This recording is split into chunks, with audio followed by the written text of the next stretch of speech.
Hey guys, welcome back to our channel samayalkudil. இன்னைக்கு நம்ம என்ன பார்க்க போறோம்னா தேங்காய்பால் பாயாசம் எப்படி செய்யறதுன்னு பார்க்க போறோம். அதுக்கு முன்னாடி நீங்க என்ன எங்க சேனலை சப்ஸ்கிரைப் பண்ணா மறக்காம சப்ஸ்கிரைப் பண்ணிருங்க. ஒரு தவால 1 கப் நைலான் ஜவ்வரிசி சேர்த்துடலாம்.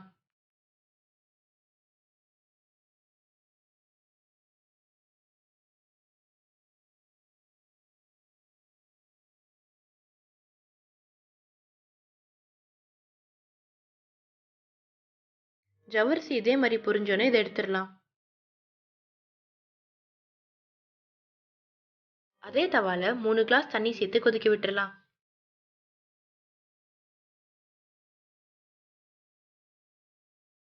தண்ணி நல்லா கொதிச்சோடனே நம்ம பொரிச்சு வச்சிருக்க ஜவ்வரிசியை இதோட சேர்த்துடலாம்.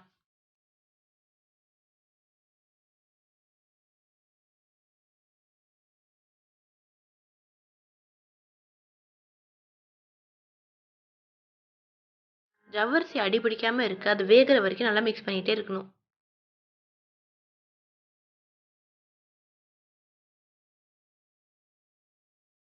ஜவ்வரிசி நல்லா வெந்தோடனே நம்ம அரைச்சிருக்க தேங்காவோட 2வது பால் இதோட சேர்த்துடலாம்.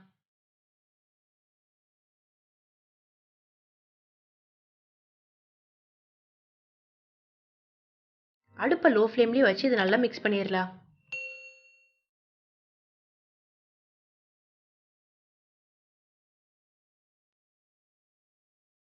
இது கொதிக்கிறதுக்கு முன்னாடி இதோட 1 கப் சுகர் சேர்த்து நல்லா மிக்ஸ் பண்ணிடலாம்.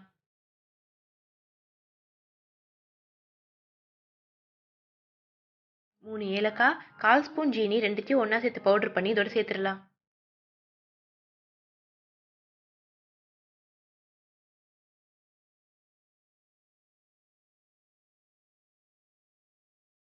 இது நல்லா மிக்ஸ் பண்ணணும்னா நம்ம எடுத்து வச்சிருக்க தேங்காயோட ஃபர்ஸ்ட் பால் ஊற்றிடலாம்.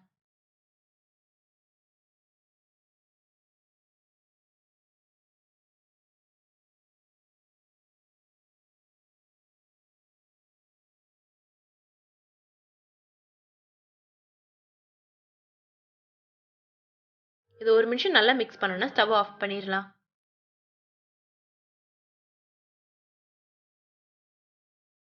ஒரு குட்டி தவால 1 டேபிள் ஸ்பூன் நெய், கொஞ்சம் முந்திரி சேர்த்து நல்லா வறுத்துடலாம்.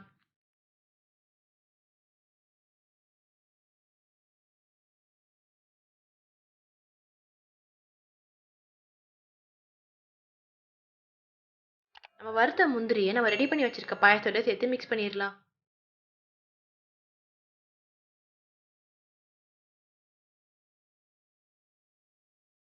இது நல்லா மிக்ஸ் பண்ணணும்னா நம்மளோட தேங்காய் பால் ஜவ்வரிசி பாயாசம் ரெடி. இதை ட்ரை பண்ணி பார்த்துட்டு டேஸ்ட் எப்படி இருக்குன்னு கமெண்ட் செக்ஷனில் சொல்லுங்கள். உங்களுக்கு இந்த வீடியோ பிடிச்சிருந்தா please to like, share and subscribe. Thank you for வாட்சிங்.